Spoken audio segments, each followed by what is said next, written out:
এমন এক পৃথিবী যার ৯৯% মানুষ এক ভয়ানক ভাইরাসের কারণে জম্বিতে পরিণত হয়ে গেছে, আর বাকি ১% মানুষ শহর ছেড়ে নিজেদের একটা কলোনি তৈরি করে বেঁচে আছে যেন এই জম্বি তাদের কোনো ক্ষতি করতে না পারে। কিন্তু সেই পৃথিবীতেই ডক্টর রবার্ট নামের একটা আর্মি অফিসার বেছে নিয়েছিল এক আলাদা রাস্তা।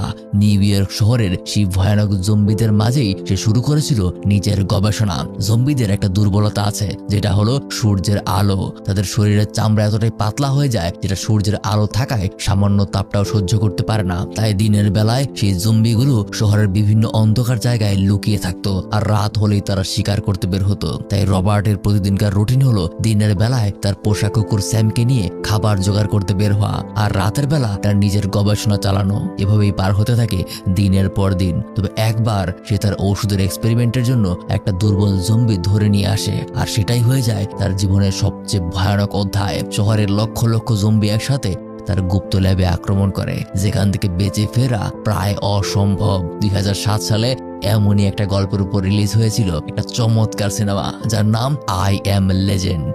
আর আজকে আমি সেই সিনেমার গল্পটাই আপনাদের সাথে শেয়ার করতে যাচ্ছি, যেখানে ভয়, রহস্য আর রোমাঞ্চ আপনাকে প্রতিটা মুহূর্তে মাতিয়ে রাখবে। তাই শুরুটা করতে হবে সেখান থেকে যেখান থেকে সবকিছুর শুরু হয়েছিল। পৃথিবীর সবকিছু তখনও স্বাভাবিক ছিল। আমরা একজন নিউজ রিপোর্টারকে দেখি, যিনি ডক্টর এলিস নামের একজন বিশেষজ্ঞের ইন্টারভিউ নিচ্ছিল। তিনি বলছিলেন, পৃথিবীতে আজ পর্যন্ত অনেক আশ্চর্য আমাদের সামনে এসেছে। হার্ট ট্রান্সপ্ল্যান্ট থেকে শুরু করে নিউরো সার্জারি পর্যন্ত সবকিছুই আমাদেরকে অবাক করেছে, কিন্তু কখনো কেউ ক্যান্সার নিরাময়ের চিকিৎসা এখন পর্যন্ত আবিষ্কার করতে পারেনি যেটা আমি পেরেছি। তখন সেই রিপোর্টার থেকে জিজ্ঞাসা করে, আজ পর্যন্ত কতজন মানুষের চিকিৎসা আপনি করেছেন? তখন ডক্টর এলিস বলে, ১০,০০৯ জন, আর এদের মধ্যে প্রত্যেকেই বর্তমানে সুস্থ। আমি গর্বিত আমার এই নতুন আবিষ্কার নিয়ে। আর এখান থেকেই শুরু হয়েছিল এক মহা বিপর্যয়ের সূচনা।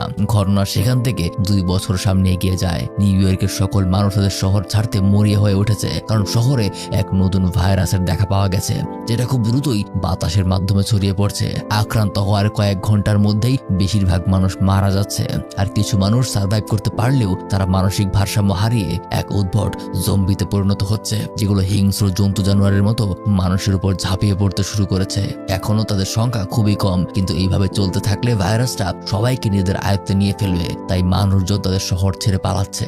আর আজকে এখানে যা ঘটেছে এর মূলে রয়েছে সেই ২ বছর আগের ডক্টর এলিসের ক্যান্সার গবেষণা। প্রথম দিকে সেই হেভি ডোজের ওষুধ শরীর থেকে ক্যান্সার কোষ নিরাময় করলেও পরবর্তীতে সেখান থেকেই তৈরি হয়েছে এই ছবিটি সুন্দর মনে করেন এবং মন থেকে ভালোবেসে থাকেন, তাহলে ভিডিওতে একটি লাইক দিন, চ্যানেলটি অবশ্যই সাবস্ক্রাইব করুন, সুন্দর একটি কমেন্ট করে ভিডিওটি শেয়ার করে দিন। আমি জানি কঠিন হৃদয়ের মানুষেরা ছবিটি দেখার পরেও ভিডিওতে লাইক না করে চলে যাবে, তবুও অনুরোধ রইল।